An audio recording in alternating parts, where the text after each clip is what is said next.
오늘은 여러분과 함께 빌립보 4장 말씀을 통하여서 그리스도인의 표정이라는 제목으로 말씀 나누겠습니다. 5월 11일 큰 일이 있었습니다. 5월 11일 정부에서 코로나 종식을 선포했어요. 모르셨어요? 5월 11일 날 이제 코로나 끝 하고 이렇게 선포했습니다. 이제 3년 4개월이라는 긴 시간 동안의 코로나를 종식하고 자유롭게 마스크를 벗고 생활해도 좋습니다라고 이렇게 선포한 건데, 그럼에도 아직까지 우리는 이 마스크가 조금 더 마음의 평안함, 위로를 주는 것 같긴 해요. 우리가 코로나 시대를 지나면서 정말 필수와 같은 품목을 썼습니다. 바로 마스크였습니다. 마스크가 일상이었던 것 같아요. 일상. 처음에는 무심결에 나갔다가 아차 하면서 마스크를 갖고 들어오게 되고, 마스크를 꼭 써야 하고, 또 마스크 때문에 개인 건강도 잘 지킨 것 같아요.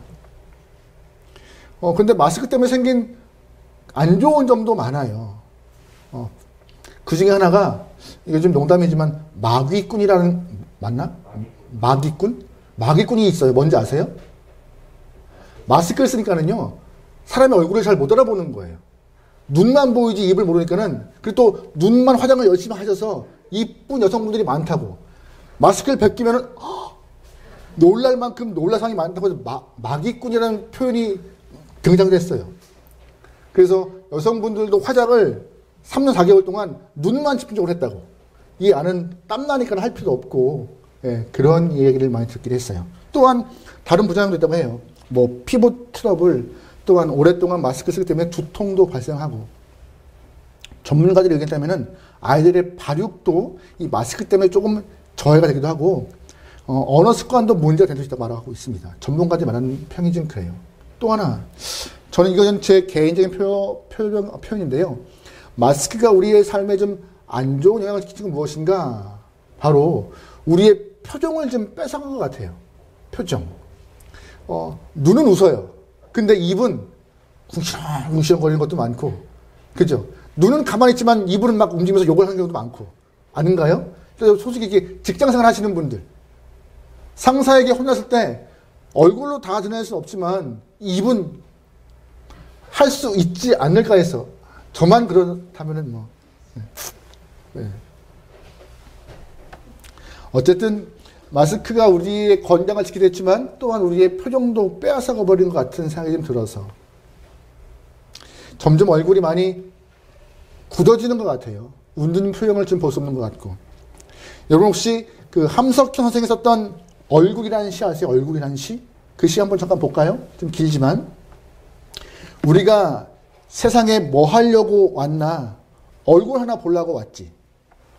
세상에 나돌아다니는 찌그러진 얼굴, 근심 많은 얼굴, 남을 괴롭히는 얼굴, 별의별 얼굴이 다 있는데 참 평화로운 얼굴은 볼 수 없구나. 그 얼굴만 보면 세상을 잊고, 그 얼굴만 보면 나를 잊고, 밥을 먹었는지 아니 먹었는지 모르는 얼굴, 그 얼굴만 대하면 키가 하늘에 닿는 듯하고, 가슴이 큰 바다 같아 남을 위해 주고 싶은 마음 파도처럼 일어나고, 가슴이 그저 시원한 참 아름다운 얼굴은 없단 말이냐라는 그런 시예요. 이 함석현 선생이 썼던 이 시는요, 세상에 얼굴이 참 많다고 말하고 있어요. 찌그러진 얼굴, 근심 많은 얼굴, 남 괴롭히는 얼굴, 별의별 얼굴 참 많지만 정말 보고 싶은 얼굴은 어떤 얼굴이에요? 평화로운 얼굴이라고. 여러분 옆에 있는 분이 가장 평화롭고 아름다운 얼굴 맞습니까? 이럴 때는 아멘 하셔야 될 텐데 아무도 아멘 안 해요. 특별히 이렇게 가족끼리 부부끼리 앉아있는데 얼굴도 안 봐.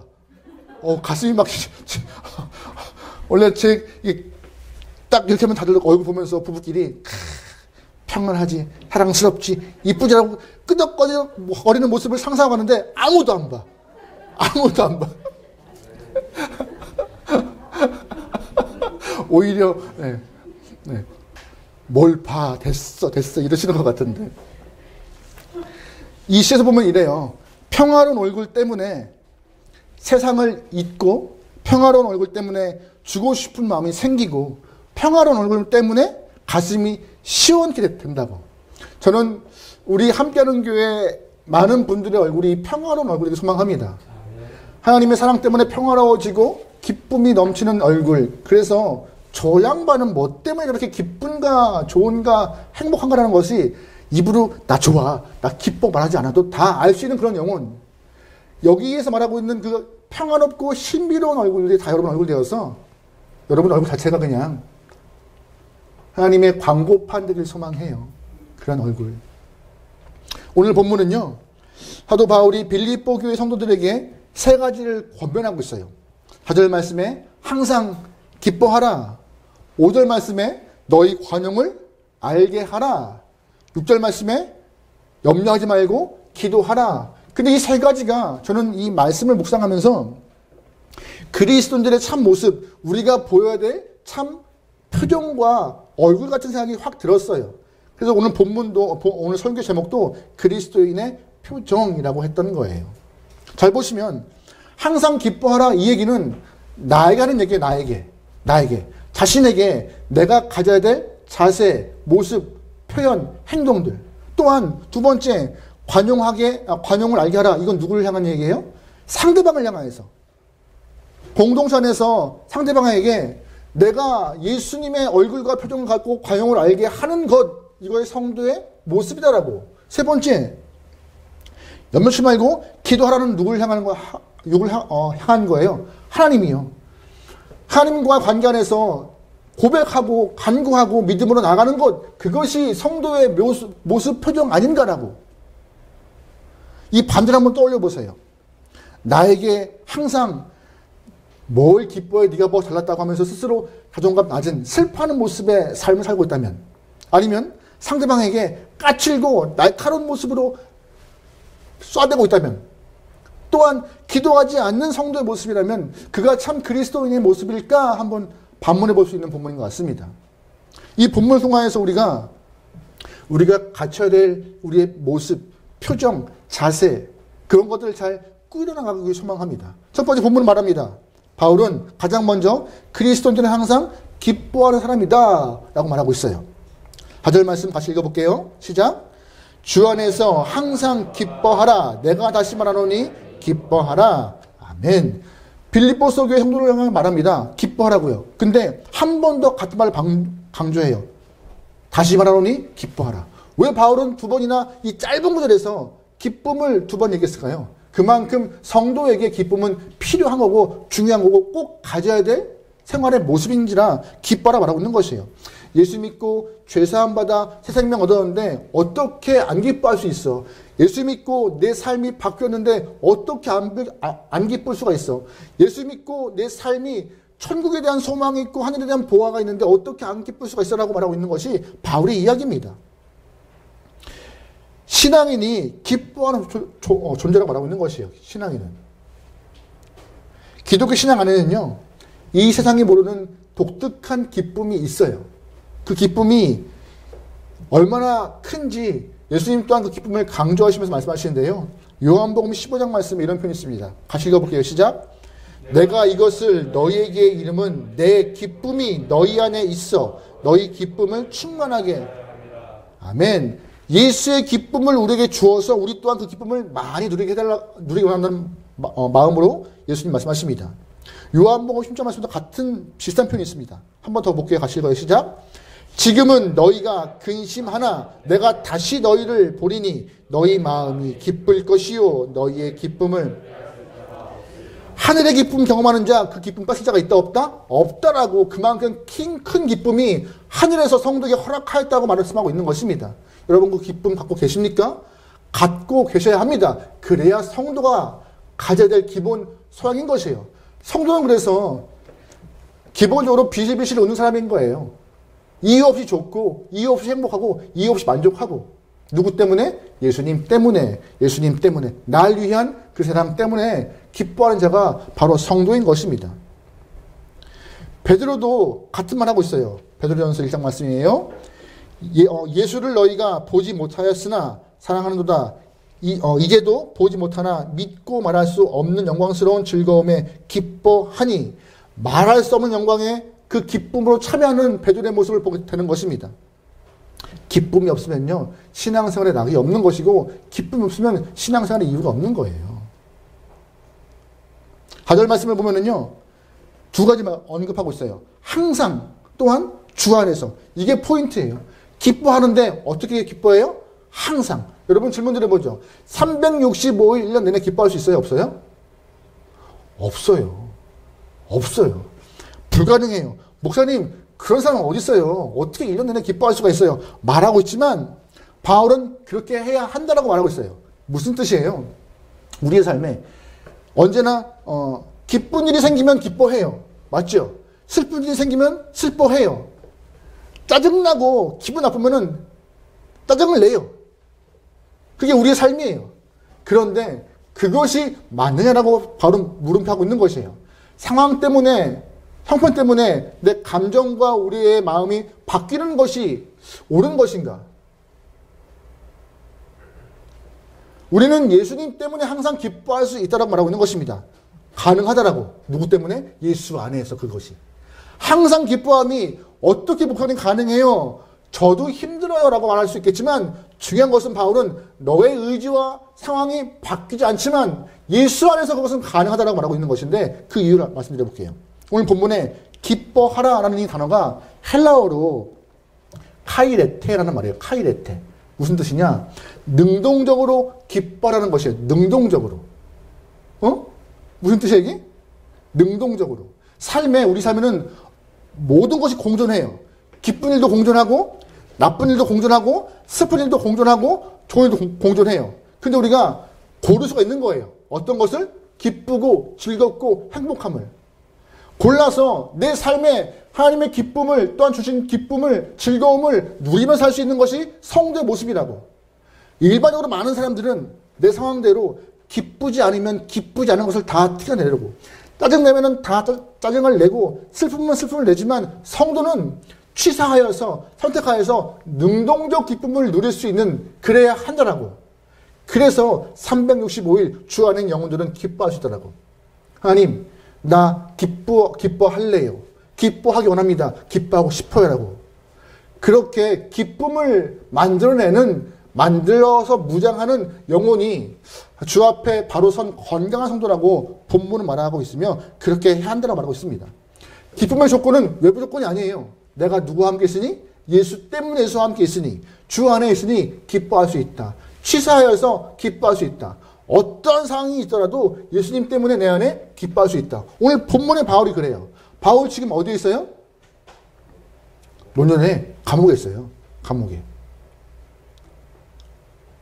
실버타운에 들어가서 편히 쉬고 있는 거 아니에요. 때 되면 밥 나오죠. 운동시켜주죠. 좋은 시설이 있는 것이 아니에요. 감옥에 들어가 있어요. 하지만 그가 계속 기쁨을 강조할 수 있는 건 뭐예요?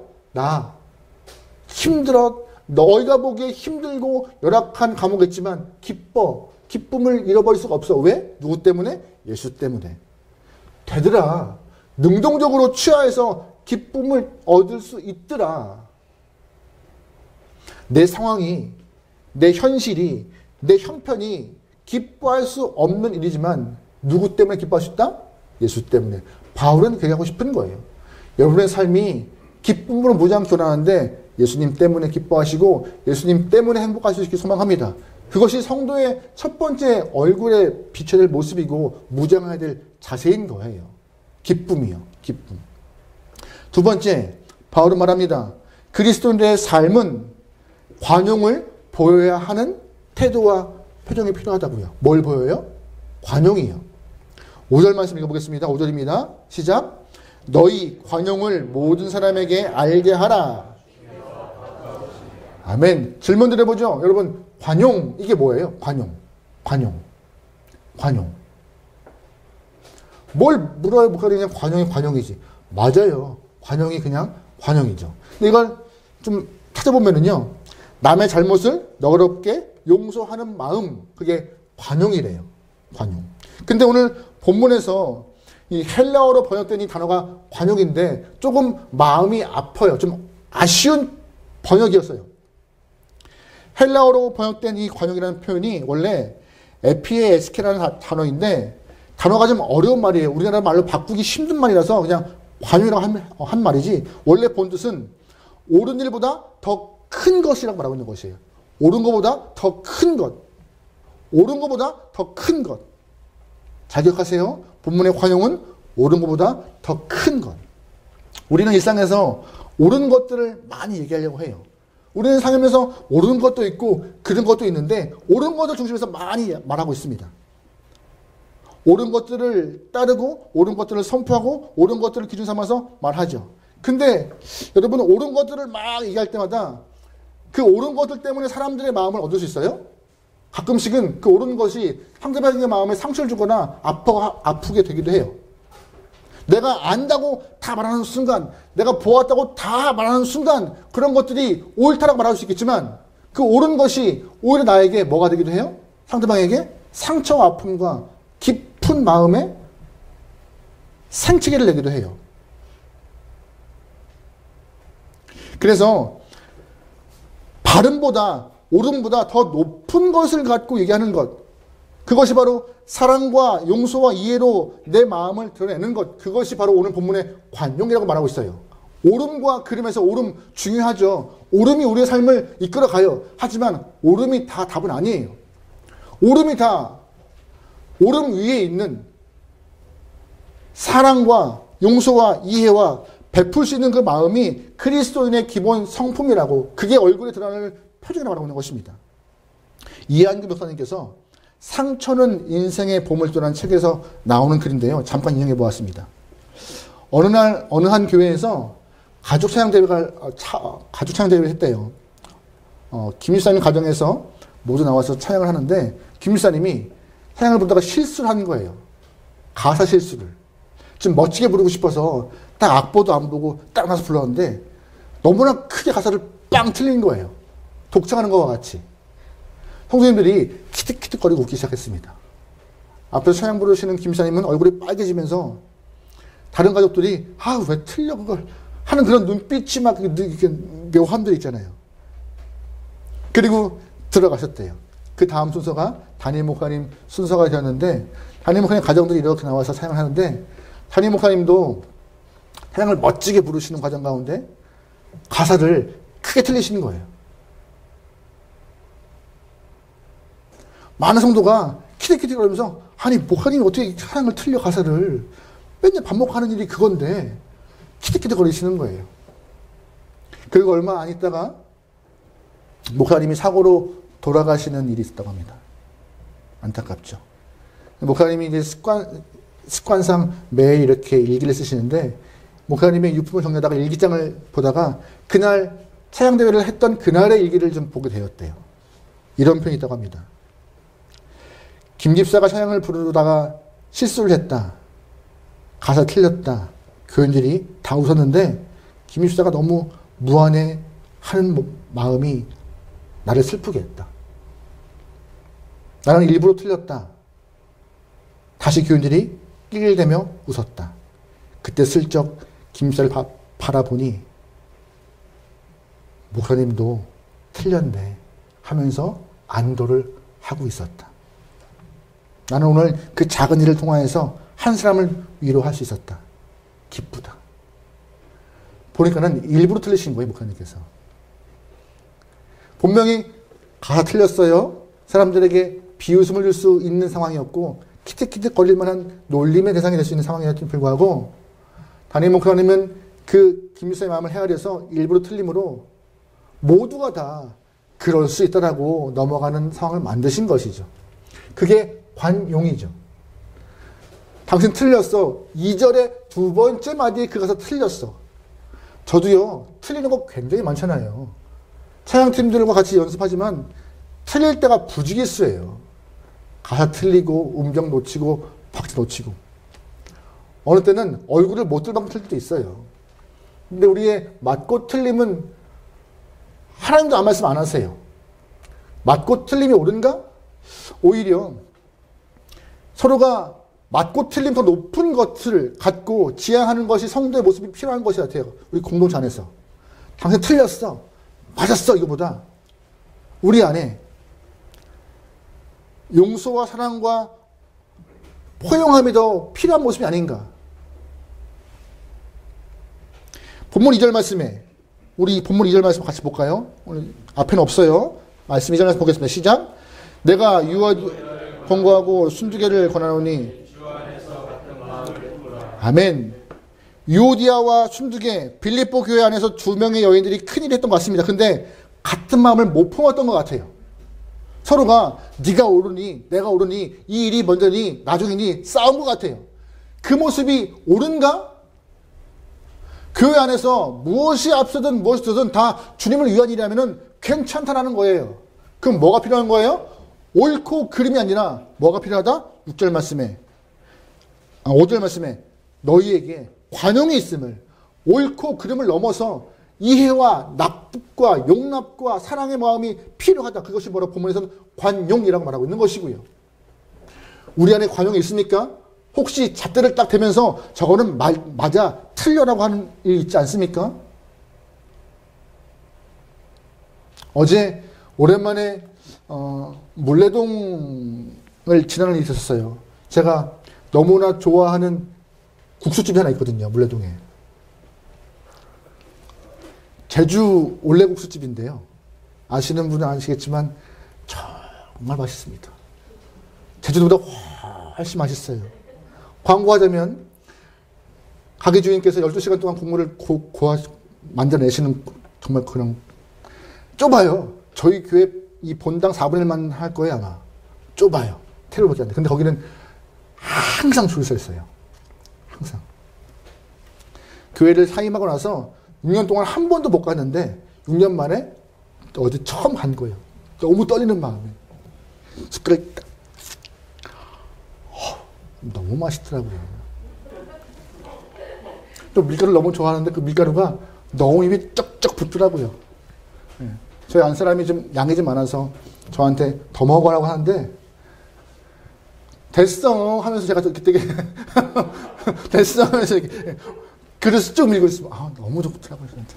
원래 제가 먹으면 안 되는 거지만 어쨌든 어제는 제가 좀 무리한 것 같더라고요.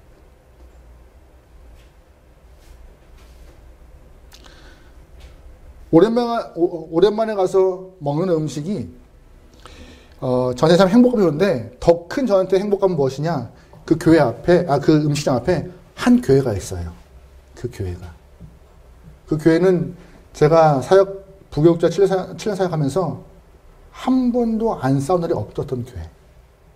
매번 갈 때마다 봉고차 2대를 막고 사람이 못 지나가게 문을 막았던 교회. 주일날 교회를 가기 위해서 양쪽 봉고차 문을 열고 지나갔던 교회였어요. 감사한 것은 지금은 다 차가 쳐져 있었고 교회 간판에 딱 서서 예배를 잘 드리고 있는 형태 모습 보면서 오히려 국수보다 그 교회가 더 저는 보기 좋았던 것 같아요. 교회 안에서 왜 그렇게 분쟁과 싸움이 있었을까요? 네가 옳으니 내가 옳으니 서로가 옳고 그름을 따지면서 싸워서 그런 분쟁과 갈라짐이 있지 않았을까 생각해요. 그런데 어느 정도 시간이 흐르자 내막은 잘 모르지만 저는 개인적으로 소망하는 것은 하나님 저 교회 안에 미움과 다툼보다는 관용을 통해서 서로가 이해와 납득과 포용이 있기를 소망합니다. 그 모습으로 지금 이 교회가 바로 서기를. 저 또한 같은 마음으로 우리 교회를 위해 기도합니다. 하나님 우리 교회 안에 맞고 틀림을 넘어서 옳고 그름을 넘어서 서로가 이해와 관용과 포용이 있는 그런 교회. 그래서 교회에 오면은 편해, 따뜻해라는 마음이 경험될 수 있거든요. 그것이 우리 공동선에서 발생해야지만이 나가서도 잘 드러나는 거예요. 그래서 말합니다. 특별히 본문은 말해요. 5절 말씀에 관용을 모든 사람에게 알게 하라 하면서 뒤에 뭐가 붙어요? 주께서 가까우시다라고 하고 있어요. 좀 안 맞는 말 같죠? 근데 이게 정확한 말인 것 같아요. 너희들 정신 차려. 주께서 가까이 오셔. 이제 재림하셔서 심판대가 가까이 오는데 너희 관용을 베풀어야 돼. 무슨 말일까요? 여러분 예수님이 오셔서 우리가 심판받아요. 그때 우리가 예수님에게 주님에게 하나님에게 가장 먼저 하는 말이 어떤 것일까요? 주님 하나님 우리에게 관용을 좀 베풀어 주시옵소서. 우리에게 긍휼을 좀 베풀어 주시옵소서. 심판주여 우리에게 주님의 관용을 좀 경험케 하소서라고 우리가 간구하지 않을까요? 정작 심판대가 오면 우리가 심판대에서 그러한 관용과 궁유를 요구하는데 우리가 삶에서 그러한 모습을 보여야 하는 것은 당연한 것이 아니야? 너가 심판대 나가서 주님의 관용을 간구하는 그 마음이 너무나 개인적으로 이기적인 모습이 있을 수 있지만 그 이기적인 것을 넘어서 삶에서 이미 너희가 관용을 보여야, 궁유를 보여야 하나님도 너그럽게 너희를 용서하시고 사랑하시고 관용 보이지 않을까 하는 말씀을 내포하고 있는 뜻이에요. 여러분이 나중에 심판대 앞에 가서 주님 앞에 딱 섰을 때 어떠한 모습을 쓰기 원하십니까? 평화로운 얼굴이지만 그 평화 안에 관용이 있기 소망합니다. 평화로운 얼굴이지만 그 안에 위로와 사랑과 궁유함이 있기 소망합니다. 그래야 하나님도 애썼다라는 말씀하고 계신 것이죠. 말씀 지키는 것이 별거입니까? 말씀 지키는 것이 별거 아닙니다. 딱 하나예요. 하나님 사랑하고 이웃 사랑하는 것. 그거 가장 큰 말씀이잖아요. 야고보서 5장 말씀에 이런 표현이 있습니다. 같이 볼게요. 시작. 너희도 같이 참고 마음을 굳게 하여 주의 형제들아 서로 원망하지 말라. 그리하여야 심판을 면하리라. 보라 심판주가 아멘. 서로 원망하지 말라고 안 하고 있어요. 너 때문에 지금 이러잖아. 너 때문에. 누구 때문에 어딨어요? 다 똑같은 것이죠. 그게 어딨어요? 책임을 회피하고자 당신 때문에 말하고 있지만 그 당신 때문에 가리키는 그 옹졸한 손이 오히려 나를 향한 것이라면 여러분은 잘 알고 있어야 됩니다. 세 번째 본문은 말합니다. 바울은요. 그리스도인들이 삶에서 드러나는 표정은 무엇이냐? 염려 대신 뭘 하라고요? 기도하라고 말하고 있어요. 우리 6절 말씀 볼게요. 같이 읽어요. 시작. 아무것도 염려하지 말고 다만 모든 일에 기도와 간구로 너희 구할 것을 감사함으로 아멘. 염려하지 말고 기도하는 것이 그리스도인이라고 말하고 있는 것입니다. 그리스도인은 염려하는 자 아니다라고. 여러분 잘 보시면 걱정거리가 없는 거예요? 있어요. 왜 없어요?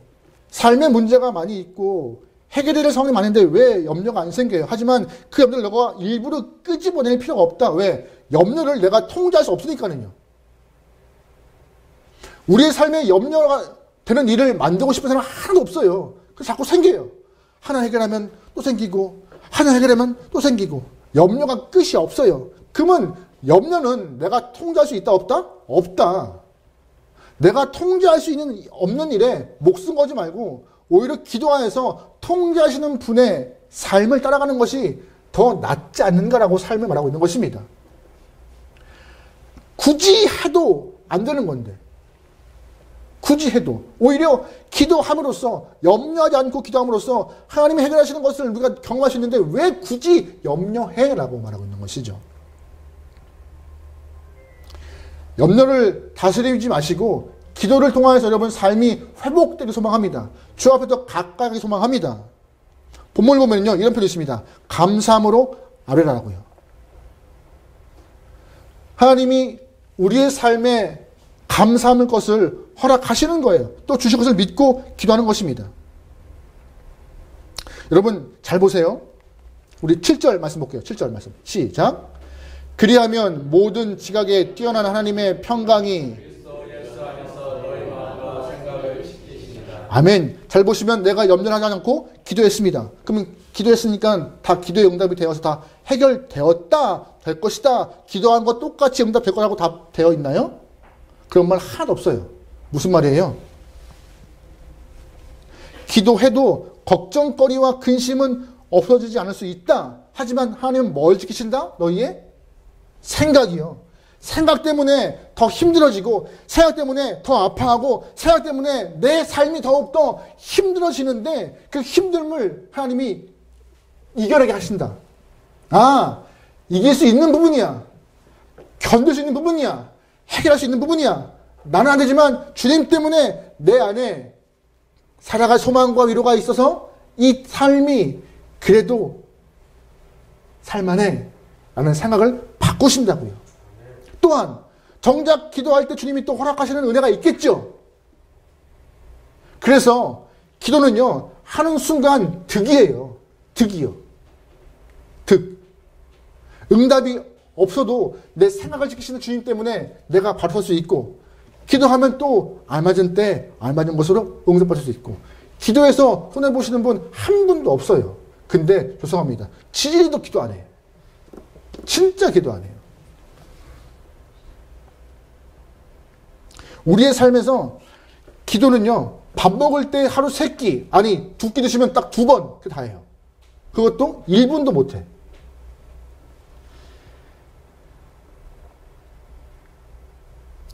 오늘 본문 보세요. 기도하는 자, 우리의 기도를 들으시고 주님이 우리의 생각을 지켜서 뭘 주시는 거예요? 평강이요. 평강이요. 평강이요.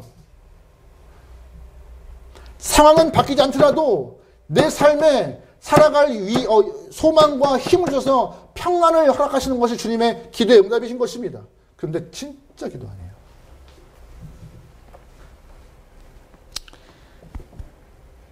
여러분, 기도하시면서 하나님의 평강함을 좀 경험히 소망합니다. 그것이 기도의 응답인 거예요. 여러분, 다윗이 왕정을 이끌다가 아들이 반란을 일으킵니다. 압살롬이. 그때 신발도 못 챙길 만큼 도망가기 바빴어요. 바빴어요. 살려고. 근데 아들이 참 아버지 죽이고 왕위에 앉겠다고. 그 당시에 다윗이 쓴 시가 시편 3편이에요. 시편 3편 5절에 이런 말씀이 있습니다. 내가 누워 자고 깨었으니 여호와께서 나를 붙드시미로다. 아들이 반란을 일으켜서 도망치는데 누워 자서 깨어서 나는 잘 살고 있대요. 이게 말이 돼요? 안 돼요. 어떻게 이렇게 해요? 근데 다윗은 이렇게 말하고 있어요. 나는 누워서 자고 깨어났다. 여호와가 나를 붙드십니다. 상황은 하나도 안 바뀌었습니다. 기도하는 자 다윗이 기도하는 과정 가운데, 도망하는 과정 가운데 모든 것을 내려놓으니 삶에 뭐가 임한 거예요? 평강, 평안. 그래서 시편 3편 5절과 6절 말씀에 이러한 편이 있습니다. 같이 읽어요. 시작. 내가 누워 자고 깨었으니 여호와께서 나를 붙드심이로다. 아멘. 두려워하지 않는데요. 도망가는 주제에, 쫓기는 주제에 이렇게 본인 삶의 평안함을 누리는 이유가 뭐예요? 지각이 뛰어난 하나님의 평강이 내 삶에 임하기 때문에. 하나님, 나를 좀 도와주시옵소서. 도망갑니다. 쫓깁니다. 쫓기는 과정 가운데 하나님, 내 삶이 넘어지거나 흔들리거나 신앙을 꺾지 않게 해달라고 기도하니 평안함을 경험하고 있는 것이 다윗의 모습이었습니다. 신앙인의 모습은 이 3가지가 필요하다고 말하고 있습니다. 첫 번째 뭐예요? 항상 기뻐해야 한다라고. 두 번째 뭐예요? 너의 관용을 알게 하라라고. 옳고 그름을 넘어서 더 큰 것, 사랑과 용서와 이해 납득을 더 요구하는 것. 세 번째 뭐예요? 모든 일에 기도하라고요. 염려보다 기도가 더 능이고 필요하다고요. 이 3가지의 신앙인의 기본 자세와 표정들이 다 있기 소망합니다. 이런 자가 느끼는 것은 뭡니까? 평강, 평안, 위로. 그래서 얼굴이 편한 거예요. 그래서 내 삶이 살아갈 만하다고 또한 힘내고 앞으로 전진하는 것입니다. 소망하는 것은 함께하는 게 모든 성도의 얼굴이 평안하여서, 또한 기도로 무장하여서, 또한 관용과 기쁨이 넘쳐서 많은 사람들 보기에 저 교회 어디 교회야 할 만큼 저 사람이 무엇 때문에 저렇게 기뻐하고 평안한가 궁금해할 수 있는 여러분이 되길 소망합니다. 여러분이 하나님의 마음을 드러낼 수 있는 좋은 광고판이에요. 광고판. 여러분의 삶에 언제나 하나님 원하시는 표정을 잘 드러내시길 소망합니다.